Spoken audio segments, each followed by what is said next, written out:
జమ్మూ కాశ్మీర్లోని పహల్గంలో జరిగిన ఉగ్రదాడి తర్వాత భారత్ పాకిస్తాన్ మధ్య తీవ్ర ఉద్రిక్త పరిస్థితి ఏర్పడింది. ఈ దాడి వెనుక పాకిస్తాన్ ఆధారిత ఉగ్రవాద సంస్థ లష్కర్-ఎ-తైబా హస్తం ఉన్నట్లు నిఘా వర్గాలు గుర్తించాయి.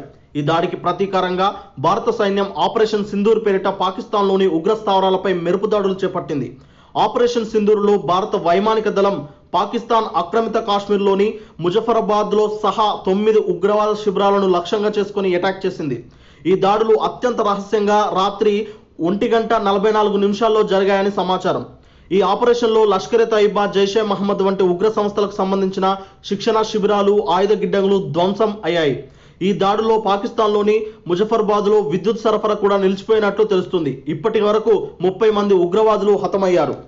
భారత సైన్యం ఈ దాడులను అత్యంత ఖచ్చితత్వంతో నిర్వహించిందని, ఉగ్రవాద స్థావరాలను మాత్రమే లక్ష్యంగా చేసుకున్నట్లు రక్షణ నిపుణులు తెలిపారు. ఈ ఆపరేషన్ను 2019లో జరిగిన పుల్వామా దాడితో పోలుస్తున్నారు. అయితే ఆపరేషన్ సింధూర్ మరింత పెద్దదని, ఒకేసారి బహుళక్ష్యాలను ఛేదించినట్లు తెలుస్తుంది. పహల్గంలో జరిగిన ఉగ్రదాడి భారత్లో తీవ్ర కలకలం రేపింది. ఈ దాడి వెనుక పాకిస్తాన్ సైన్యానికి అనుబంధంగా పనిచేసే లష్కర్-ఎ-తైబా ఉగ్రవాద సంస్థ ఉన్నట్లు భారత నిఘా వర్గాలు గుర్తించాయి. ఈ దాడికి వ్యూహకర్తగా లష్కరే కమాండర్ సైఫుల్లా కసూరిని అనుమానిస్తున్నారు. ఈ ఘటన తర్వాత భారత్ కఠిన చర్యలు తీసుకుంది. ఇందులో సింధు జలాల ఒప్పందం నిలిపివేత, పాకిస్తాన్ పౌరులకు వీసా రద్దు, అటారీ వాగా మూసివేత వంటివి ఉన్నాయి. అంతర్జాతీయంగా కూడా ఈ దాడి తీవ్ర చర్చనీయాంశమైంది. ఆపరేషన్ సింధూర్ పాకిస్తాన్లో ఉగ్రవాద మౌలిక సదుపాయాలకు తీవ్ర దెబ్బతీసినట్లు తెలుస్తుంది.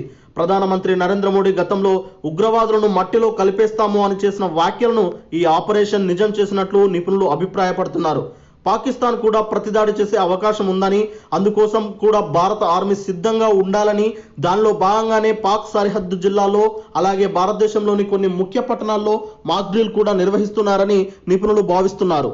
చూడాలి మరి దీనిపై పాకిస్తాన్ ఎలాంటి చర్య చేపడుతుందో.